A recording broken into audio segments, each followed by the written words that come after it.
David, are you an atheist? Yes. When did you become an atheist? Around age 12. Believing in God makes no sense. It's to me, it's the dumbest thing. It's for people that can't accept the fact that they're going to die and rot in the ground like I'm going to do, and it gives them some relief from that thought, because it's not the nicest thought in the world. Are you an atheist? Yes. Yes, I am. Yes. Yes. Yes, sir. Are you an atheist? I am. Yeah, I'm an atheist. Yes, I am. Alex, do you believe in God's existence? No, I do not. How long have you been an atheist? I would say probably since I was about 15 years old. So you don't believe in the existence of God? No, not really. What happened when you were 15? I started questioning things, and I really just started to think about the logic behind everything. For the most part, we are not shown the evidence for there being a higher power. If we were, I almost guarantee that almost every atheist would immediately agree to there being a higher power. Are you atheists? Yes. Why? Well, I just haven't seen enough evidence, I suppose. I grew up in a Christian family, and just over the few years during high school and as I grew up, I just realized that there wasn't a lot of evidence to support that belief system. Are you open to evidence? I think I am open to evidence. It just would have to be extraordinarily compelling, like out of this world compelling. If you could be given evidence, reasonable evidence, would you listen to it? Yeah, I would. You're someone who has no faith or no belief in a higher power or a creator, but if you were shown evidence, you would change your mind because you're open. Absolutely. Flick through the pages of the book I just put on your lap, look at the color pictures, and I'll ask you a question.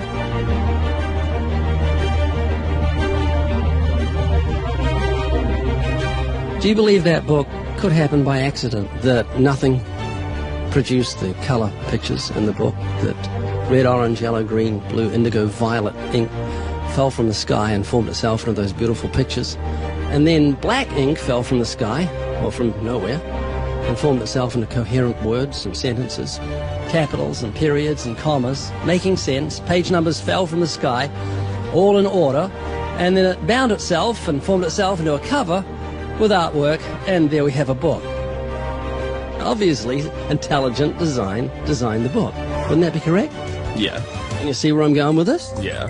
Tell me, what is DNA? What is it? Deoxyribonucleic acid.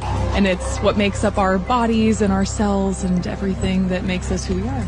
DNA is like our biological code, kind of like binary zeros and ones. Information about us, who we are, what makes us us, parts of us, how we look, how we're built, everything like that. Your genes instructed your cells how to make your eyes and what color your eyes should be, and your hair and your height and your personality. Scientists call it the instruction book for life. Basically. Everything that you are or ever will be made of starts as a tiny book of instructions found in each and every cell. Every time your body wants to make something, it goes back to the instruction book, looks it up, and puts it together. The book of you would have 46 chapters, one for each chromosome. Each of our book's 46 chapters is between 48 and 250 million letters long. That's 3.2 billion letters total. This is the secret language of DNA. This is the book of life. Instruction book for life. Yes. Instruction book for life. Yes. DNA is made up of genes, and genes give instructions to the cells as to how your body should grow. Did you know that those instructions, the instruction book of your DNA, just your DNA, was laid out end for end, would go to the sun and back a number of times? That book of instructions is so comprehensive. DNA is the genetic information encoded in the cell of every living thing that instructs our cells how to grow and how to function. It's our genes that determine whether our skin will be dark or light, have brown or blue eyes, or red or green or yellow, have red hair, be brunette or blonde, be tall or not so tall, or the color of our feathers if we're a bird. Whether we're humans, fish, animals, insects, or plant life, the way our bodies look and operate has all been pre-written in the amazing book of our DNA. What do you think the mentality of someone who believes a book fell together without a bookmaker? Well, they would be crazy. Do you think a book could make itself? No, I don't. Of course not. No. Utterly impossible. Yes. If anything can happen by accident. I mean, from nothing.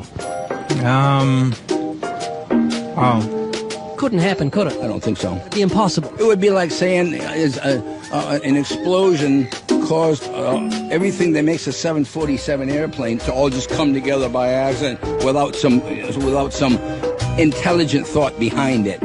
That's a good point. Do you believe DNA happened by accident?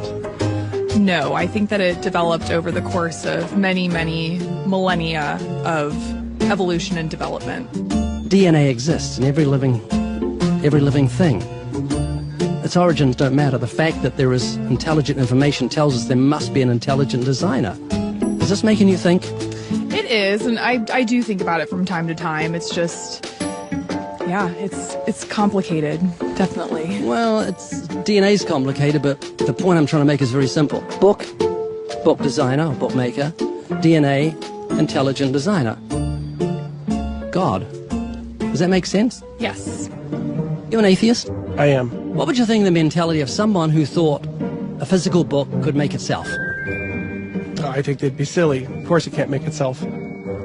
What would you think of the mentality of someone who believed the instruction book for life, DNA, made itself?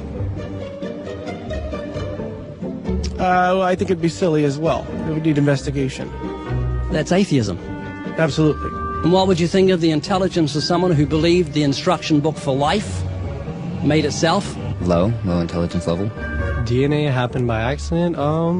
Probably not too smart. DNA couldn't make itself. It's impossible. Does that make sense? Yes. Is this making you think? Yes. And what would you think of the person who believed that DNA, the instruction book for life, happened by accident? Because we're not just talking about human beings, we're talking about every form of life. Fleas, cats, dogs, elephants, cows, horses, trees, plants, everything has DNA, the instruction book for life, which makes the book in your hand just seem feeble compared to the infinite intelligence that must have put the instruction book for life together. Can you see what I'm saying? Yeah.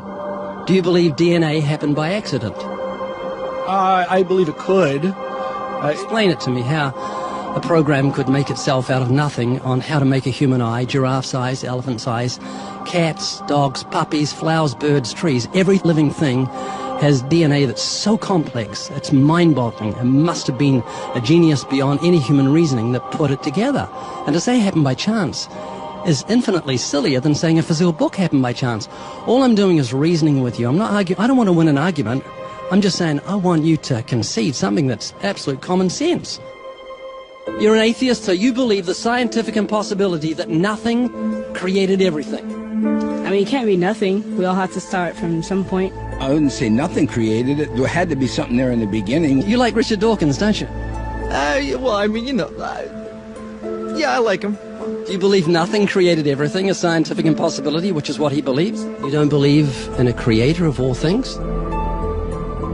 If he says that, I think it's a very strange thing to say. Well, he says it.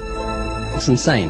Nothing can't create anything because it's nothing. There has to be something in the beginning. Nowhere in our history of human reality has something kind of just appeared out of nowhere. Do you believe that nothing created everything? No, because nothing can perform actions. That makes no sense. It's a default position. If you're saying nothing created everything, then you're agreeing with Richard Dawkins. You're mischaracterizing Richard Dawkins, because Richard Dawkins, I'm sure he didn't say that. That seems ridiculous. Professor Richard Dawkins, arguably the world's most high-profile atheist, believes that in the beginning there was nothing, and that nothing created everything. As he attempts to justify this belief, admitting that it defies common sense, the learned professor calls nothing something. Watch the reaction of his audience. Of course it's counterintuitive that you can get something from nothing. Of course common sense doesn't allow you to get something from nothing. That's why it's interesting. It's got to be interesting in order to give rise to the universe at all. Something pretty mysterious had to give rise to the origin of the universe. Which exactly what's meant by nothing, but whatever it is, it's very, very simple. And why is that funny? Well, I think it's a bit funny to be trying to define nothing.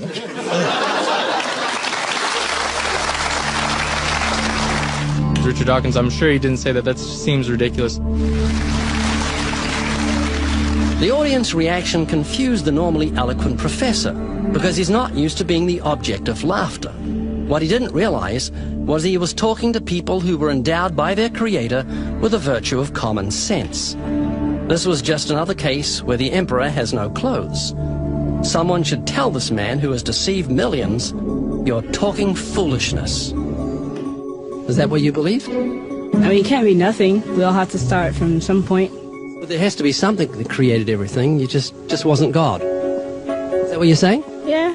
It's just evolution, how things became from one organism into many. But that doesn't solve your dilemma of the initial cause. There has to be an initial cause. If there was a big bang in space that from there issued cats and dogs and horses and cows, the sun, the moon, the stars, the seasons, and all this marvel of creation came from a big explosion, what caused the explosion, and where do the materials come from the explosion, and why is there such incredible order from the explosion? Every explosion I've heard of creates chaos, not order. That makes sense? Oh, yeah. This is what you're looking for if you were looking for truth. This is your information that you need to say, wow, that's logical. How could all this design from the atom to the universe, an incredible order, just happen by accident? Because an atheist actually believes nothing created everything, which is scientifically impossible. I'm trying to say, Haley, I just want you to